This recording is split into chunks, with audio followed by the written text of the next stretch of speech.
கர்த்தருடைய பரிசுத்த நாமம் மகிமைப்படட்டும். தொடர்ந்து நாம குடும்பத்தை குறித்து கர்த்தருடைய வார்த்தைகளை நாம் தியானித்துக் கொண்டு வருகிறோம். பல மாதங்களாக கணவன் யார் எப்படி இருக்கணும், எதற்காக கணவனை ஆண் படைத்தார், பெண்ணை ஏன் படைத்தார், அவங்க கணவன் மனைவியா எப்படி இருக்கணும், குடும்பம்னா என்ன, எப்படி இருக்கணும் என்று சொல்லி அநேக காரியங்களை நம்ம கற்றுக்கொண்டு வருகிறோம். இப்படித்தான் ஆண்டவர் ஆதியிலே ஏதேன் தோட்டத்துல ஆணும் பெண்ணுமாக ஆதாம் ஏவாளை படைத்து ஒரு குடும்பமாக உருவாக்கி வச்சிருந்தாரு. இப்படித்தான் பூமியில ஜனங்க இருக்கணும், குடும்பமா இருக்கணும் அப்படின்னு ஆண்டவர் உருவாக்கி வச்சிருந்தத பாவம் செய்து விழுந்து போன போது ஒரு ஆண், ஒரு கணவன், ஒரு புருஷன் எப்படி இருக்கணும், ஒரு குடும்ப தலைவன் எப்படி இருக்கணும் தெரியாமல் போயிடுச்சு. ஒரு மனைவி, ஒரு பெண் எப்படி குடும்பத்துல இருக்கணும், குடும்பம்னா என்ன என்கிற நீயா நானா அப்படிங்கிற போட்டியெல்லாம் வந்துருச்சு. நீயும் நானும்னு சொல்லி இருந்தது இப்ப எப்படி மாறிடுச்சு, நீயும் நானும் அப்படி இருந்தது நீயா நானான்னு மாறிடுச்சு. நீயா நானா, நீய பார்க்கலாமா நான் பார்க்கலாமா, நீ பெரிய ஆளு நான் பெரிய ஆளு மாறிடுச்சு. நீயும் நானும் தான் அப்படின்ற இருந்தது மாறிடுச்சு. எல்லாம் தலைகளா மாறிடுச்சு. உலகம் போன போக்குல உலக மனிதர்கள் சொல்லுகிற வார்த்தைகளை மாத்திரம் கேட்டுட்டு இதுதான் வாழ்க்கை, பெரியவங்க மூத்தவங்க சொன்னதுதான் இதுதான் குடும்ப வாழ்க்கை, இதுதான் நம்முடைய நிலைமை நினைச்சுக்கிட்டு நிறைய தவறான காரியங்களை புரிந்து கொண்டாங்க. ஆனா சத்தியம், வேத வசனம், ஆண்டவர் ஆவியானவர் மூலம் எழுதி வச்சிருக்கிறாரு. ஒவ்வொரு காரியத்தையும் எழுதி வச்சிருக்கிறாரு. வேதத்துல இல்லாத காரியம் ஒன்றுமே நடந்தது, நடக்கிறது, நடக்க போகிறது. ஒரு மனிதன் பிறப்புல இருந்து, பிறக்கிறதுக்கு முன்பாக இருந்து, பிறக்கிறதுல இருந்து அவன் மரிக்கிறது, மரிச்சதுக்கு அப்புறம் எங்க போகிறான் என்கிற எல்லாவற்றையும் இந்த வேதத்துல விஞ்ஞானத்துல இருந்து மருத்துவத்தில இருந்து எல்லாவற்றையும் அங்க எழுதி வைத்திருக்கிறது. அல்லேலூயா, அல்லேலூயா. அப்படி எல்லாவற்றையும் இந்த வேதத்துல இருக்குது. நாம் அதை என்ன கவனிக்க தவறி விட்டோம். இந்த நாள்ல எங்க பார்த்தாலும் விவாகரத்தும், குடும்ப பிரச்சனைகளும், பாவங்களும், விபச்சாரங்களும், வேசித்தனங்களும், பிரிவினைகளும், கொலையும் கொள்ளையும் ஏன் வருதுன்னா ஆதியில உருவாக்கின மனசை எப்படிப்பட்டவன்னு தெரியாததுனாலதான். ஆதியில இருந்த குடும்பம் எப்படிப்பட்டதுன்னு தெரியாததுனாலதான். ஆதியில இருந்த கணவன் மனைவி எப்படிப்பட்டவர்களாய் இருக்கணும், எப்படிப்பட்டவர்களாய் இருந்தார்கள் என்பது தெரியாததுனாலதான் இன்னைக்கு பூமி என்ன செஞ்சிருச்சு, பாவத்தினால் நிறைந்திருக்குது. ஆமை சூத்திரம். இதெல்லாம் நாம மாற்றணும்னு சொன்னா சத்தியத்தை அறிந்து கொண்டு தேவன் விரும்புகிற, ஆண்டவர் விரும்புகிற குடும்பமாய், ஆண்டவர் விரும்புகிற மனிதர்களாய் நாம் வாழும் பொழுது நம்ம தேசத்திலையும் இந்த உலகத்திலையும் ஒரு பெரிய மாற்றம் உண்டாகும். எத்தனை பேர் ஆமென் சொல்றீங்க? அல்லேலூயா, அல்லேலூயா. ஒரு சிறு தீக்குச்சி முழு காட்டே என்ன செஞ்சிருமா, எரித்து விடும். ஒரு தீக்குச்சி போதும், முழு காட்டையுமே என்ன செஞ்சிடும், ஒன்றுமில்லாம போக பண்ணுனா. ஒரு மனிதனை கொண்டு தேவன் தேசத்தையும் பட்டணங்களையும் உலகத்தையும் மாற்ற அவரால முடியும். எத்தனை பேர் ஆமென் சொல்றீங்க? நாம எழுப்பினா தேசத்துல ஒரு மாற்றங்களை, ஒரு எழுப்புதலை, ஒரு மறுமலர்ச்சியை நம்மால கொண்டு வர முடியும் என்பதில் சந்தேகமே இல்லை. சோத்திரம். இந்த நாளிலும் கூட 1 பேதுரு 3வது அதிகாரம் 6வது வசனத்தின் ஆன்சர் அடிப்படையில நாம தொடர்ந்து என்ன செய்ய போறோம், பார்க்க போகிறோம். கடந்த வாரத்துல விசுவாசத்தின் தாய் சாராளை குறித்தும் அவருடைய முந்தின வாழ்க்கை, அவருடைய பிந்தின வாழ்க்கையை குறித்து பார்த்தோம். அவளை போல வாழ்கிற பரிசுத்த ஸ்திரீகள் யார், தங்களை கர்த்தர் விரும்புகிற அலங்காரத்தின்படி அலங்கரித்துக் கொள்கிற யாவரும், கணவனுக்கு கீழ்ப்படுகிற, கணவனுக்கும் மரியாதை கொடுக்கிற யாவரும், விசுவாசத்தின் தாயாய் இருக்கிற சாராளுக்கு பிள்ளைகளாக பெண்கள் என்ன செய்றீங்க, நீங்க இருக்கிறீங்கன்னு சொல்லி பார்த்தோம். இந்த வாரத்திலையும் கூட தன் கணவனை ஆண்டவனே என்று சொல்லி அழைத்தார். யார் அழைத்ததுன்னு சொல்லி பார்த்தோம்? சாராள் தன்னுடைய கணவன் என்ன செஞ்ச ஆண்டவனே சொல்லி அழைத்தாங்கன்னு பார்த்தோம். அதனுடைய தொடர்ச்சியை இந்த நாளிலே நம்ம செய்யப்போறோம். இன்றைக்கு ஒரு பெண்ணை குறித்து நம்ம பார்க்க ஏசப்பா நமக்கு உதவி செய்வாராக. 1 பேதுரு 3:6 வாசிக்கலாம். இந்த வசனத்தின் மையத்தின் அடிப்படையில நாம கர்த்தருடைய வார்த்தையை கேட்க போகிறோம். அந்தபடியே சாராள் ஆபிரகாமை ஆண்டவன் என்று சொல்லி அவனுக்கு கீழ்ப்படிந்திருந்தால் நீங்கள் நன்மை செய்து ஒரு ஆபத்துக்கும் பயப்படாது இருந்தீர்களானால் அவளுக்கு பிள்ளைகளாய் இருப்பீர்கள். ஆமென். இங்க என்ன சொல்லுகிறார்னா, அந்தபடியே மேல சொல்லப்படுகிறபடியே என்ன செய்தாராம், சாராள் ஆபிரகாமை ஆண்டவன் என்று சொல்லி அழைத்து அவனுக்கு என்ன செய்திருந்தாள், தன் கணவனுக்கு அவள் கீழ்ப்படிந்திருந்திருந்தாள். நீங்கள் நன்மை செய்து ஒரு ஆபத்துக்கும் பயப்படாது இருந்தீர்கள், ஆனால் அவளுக்கும் பிள்ளைகளாய் என்ன செய்வீங்க?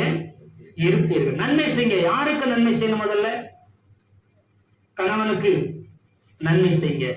அல்லேலூயா. உங்க குடும்பத்துக்கு நன்மை செய்யுங்க. உங்க உறவுக்காரங்களுக்கு, உங்க குடும்பத்தில் உள்ள சொந்த பந்தங்களுக்கு நீங்க என்ன செய்யுங்க? நன்மை செய்யுங்க. அப்படி செய்திருந்தா நீங்க ஒரு ஆபத்துக்கு என்ன செய்ய மாட்டீங்க? பயப்பட வேண்டியதில்லை. யாருக்கு பிள்ளையா இருப்பீங்க? சாராள் அம்மாவுக்கு நீங்க என்ன செய்வீங்க? பிள்ளையா இருப்பீங்க. நன்மை செய்து அப்படின்னா எங்க நன்மை செய்ய? குணசாலியான ஸ்திரீ என்ன செய்வாளாம்?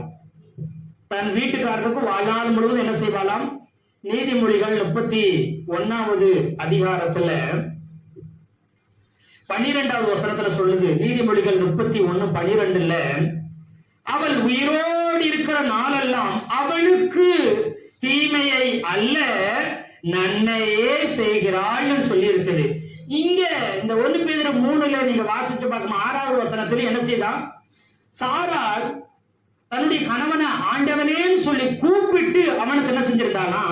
கீழ்ப்படிந்து இருந்தார். நீங்களும் என்ன செய்யுங்க? நன்மை செய்து, நன்மை செய்தீங்கன்னா நீங்க என்ன செய்ய வேண்டியது? ஒரு ஆபத்துக்கு நீங்க பயப்படாம சாராளுக்கு, விசுவாசின் தாயாய் இருக்கிற சாராளுக்கு நீங்க பிள்ளைகளாய் இருப்பீர்கள்.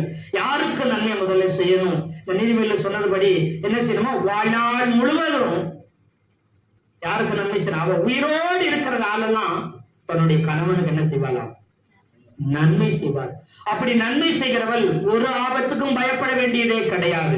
மாமியாரை பார்த்து பயப்பட வேண்டியதில்லை, நங்கையாரை பார்த்து பயப்பட வேண்டியதில்லை, நாத்தனாரை பார்த்து பயப்பட வேண்டியதில்லை, கொழுந்தனாரை பார்த்து பயப்பட வேண்டியதில்லை, ஒண்ணு விட்ட சொந்தத்தை பார்த்து பயப்பட வேண்டியதில்லை, தூரத்து சொந்தத்தை பார்த்து நீங்க என்ன செய்ய வேண்டியதில்லை?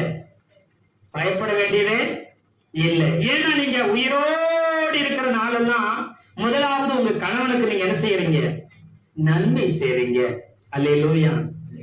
உங்க கணவரை உங்க பக்கத்துல வச்சுக்கணும், உங்க கைக்குள்ள போட்டுக்கணும். இல்ல அம்மே சூத்திர என் மாமியார் பேச்ச கேட்டுட்டு கணவர் இருந்துடக்கூடாது, என் பேச்ச மட்டும்தான் கேட்கணும், அப்படி இப்படி நீங்க கைக்குள்ள போடணும், அப்படி இப்படி நீங்க என்ன செய்ய வேண்டியதில்லை. எதையும் செய்ய வேண்டாம். உங்களுடைய கடமை என்ன? அவன் என்ன செய்ய? ஆண்டவனேன்னு சொல்லி அவ கூப்பிட்டு என்ன செஞ்சாங்கன்னா, கீழ்ப்படிந்தாங்கன்னா நீங்க என்ன செய்யணும்? அடேன்னு கூப்பிடாம இருந்தாலே போதும். வா போன்னு கூப்பிடாம இருந்தா போதும். வாங்க போங்க அப்படின்னு சொல்லி என்ன செய்யணும்? ஒரு சிலர் பேரை சொல்லி கூப்பிடுவாங்க, அதை கூப்பிடவே கூடாது.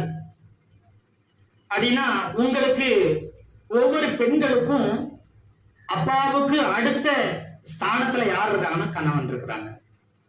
யாருக்கு அடுத்த ஸ்தானத்துல? அப்பாவுக்கு அடுத்த ஸ்தானம்.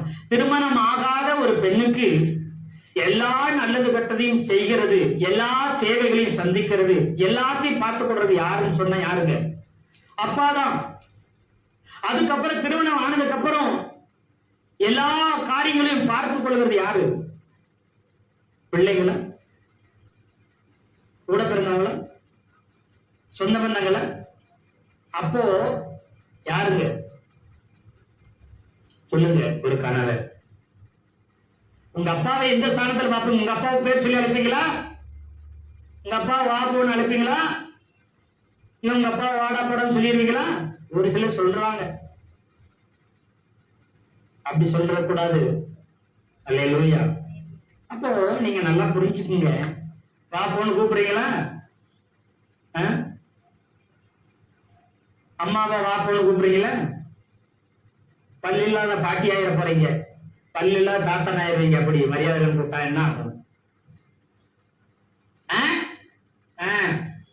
சரி, அப்புறம் தர தர அப்படிமா தர சரி அப்படின்னு சொல்லுவாங்க.